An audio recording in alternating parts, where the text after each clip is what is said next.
Buenas, soy el profesor Álvaro Moraleda y voy a dar la masterclass titulada Representación gráfica de la estadística descriptiva. En cuanto a la representación gráfica, vamos a ver diferentes gráficas que pueden ilustrar un trabajo. Diagrama de barras, histograma, polígono de frecuencias, diagrama por sectores, diagrama de cajas, diagramas de dispersión y algunas aclaraciones relativas a la creación de gráficos.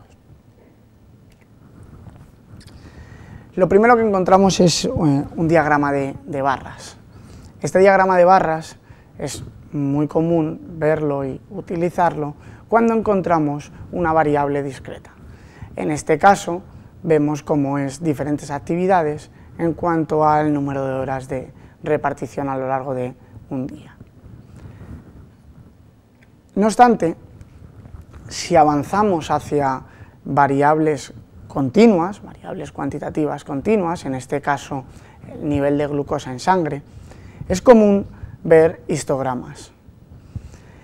Aquí el histograma lo que puede decirnos es que vemos diferentes clústeres y vemos el número de sujetos que está en cada clúster.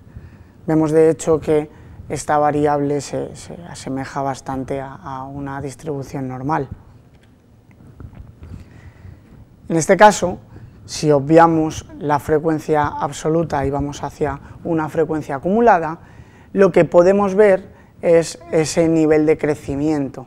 Aquí podemos ver cuál es la curva de esa acumulación según van avanzando los niveles de glucosa. Es interesante también hacer, cuando sea necesario, diferencias en alguna otra variable. Por ejemplo, aquí seguimos con el nivel de glucosa en sangre, pero lo que hemos hecho ha sido dicotomizar la variable en hombres-mujeres. ¿Esto qué nos hace ver? Nos hace ver que, pese a que tienen valores muy semejantes, vemos que los hombres destacan más en las puntuaciones más altas y las mujeres en las puntuaciones más bajas. Aunque en este gráfico, que es el estratificado, lo que hemos hecho ha sido incluir hombres y mujeres en la misma barra, puede ser interesante, aunque en este gráfico quizá no sea lo más ilustrador, ver que en una misma barra pues cuál es la proporción de hombres y cuál es la proporción de mujeres, pero como digo, en este caso, debido a que son puntuaciones las de hombres y mujeres muy semejantes, no se llega a percibir bien la diferencia. Podemos ver también histogramas dirigidos, lo que hacen es poner los varones hacia un lado y las mujeres hacia otro, y se puede ver ambas curvas. Incluso podemos avanzar hacia frecuencias relativas, y aquí estaríamos hablando de niveles de proporción o niveles de porcentaje. En este caso es el porcentaje sobre la velocidad de viento en km/h. Si seguimos con la idea de mantener esas frecuencias, podemos avanzar también hacia un polígono de frecuencias. Vemos que está debajo el histograma, pero en este caso lo que interesa es el polígono que se genera. En concreto, se genera mediante las marcas de clase de cada intervalo. Podemos hacer también el polígono sobre las frecuencias acumuladas, que lo que vamos viendo es esa curva de crecimiento que ya mencionamos. Y bueno, pues aquí tenemos una clasificación de todas las diferentes gráficas que hemos contado, por frecuencias, por porcentajes, con el polígono de frecuencias, solo con el polígono, con las frecuencias acumuladas o ojivas, etc. Incluso también podemos verlas, el polígono de frecuencias con ejes radiales. Esto me permite hacer una comparativa rápida entre varios sujetos, como se puede ver en el ejemplo de la derecha, sobre diferentes aspectos, en este caso 4, que queremos diferenciar. Aquí se puede ver que el sujeto verde pues tiene unas características superiores al sujeto rojo. Por último, en cuanto al polígono de frecuencias, es interesante mencionar también las series cronológicas. Las series cronológicas son verdaderamente útiles cuando vamos a medir la linealidad en una acción. Es común encontrar series cronológicas en diferentes mediciones que no tienen relación una con las otras, y en vez de incluir un gráfico de barras, lo que se ha hecho es poner una serie cronológica. Pero eso es un error.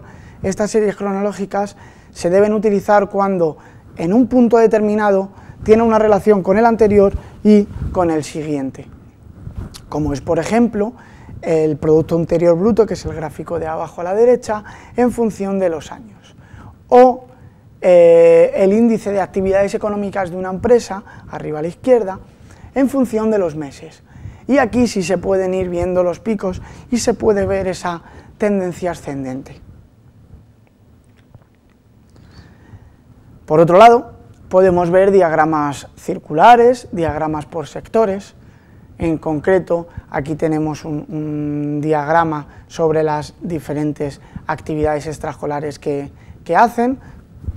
Traemos a modo de ejemplo la medición a 200 sujetos, que se distribuyen de la siguiente manera, y para calcular el ángulo de rotación para marcar el espacio que equivale a ese grupo, para calcular ese alfa es 360 entre el número de sujetos por la frecuencia absoluta. Otro gráfico interesante sería el diagrama de cajas y bigotes, y este gráfico es verdaderamente útil porque nos permite ver la estructura, la tendencia central y la dispersión de una distribución, de un grupo. Es interesante entender este gráfico porque con un solo golpe de vista da una información bastante útil, una información valiosa, como por ejemplo que el valor central es el valor equivalente a la mediana, percentil 50, y a su vez que la caja equivale al rango intercuartílico. El principio de la caja es el cuartil 1 y el final de la caja es el cuartil 3. Si avanzamos hacia los bigotes, estaríamos hablando del mínimo y el máximo. En el caso superior es el cuartil 3 más 1,5 rango intercuartílico, y en el límite ese mínimo, límite inferior, sería el cuartil 1 por 1,5 rango intercuartílico. Podemos encontrar que no se ven en este gráfico puntuaciones atípicas o puntuaciones extremas. Pero como decíamos, a fin de cuentas te da un valor de la tendencia central y el nivel de dispersión. Por ejemplo, en el tercer grupo se ve un grado de homogeneidad al menos entre el 50% central superior a los otros dos. En cambio, en cuanto a la dispersión de los límites, probablemente, y estamos hablando simplemente por esta imagen, el primer grupo tiene una dispersión de esos límites menor. Se puede ver que en el segundo el límite superior sí tiene una dispersión mayor. Continuando con la dispersión, quisiera hablaros de los diagramas de dispersión, nube de puntos, y esto es verdaderamente útil cuando ya incluimos, además de una variable cuantitativa, otra.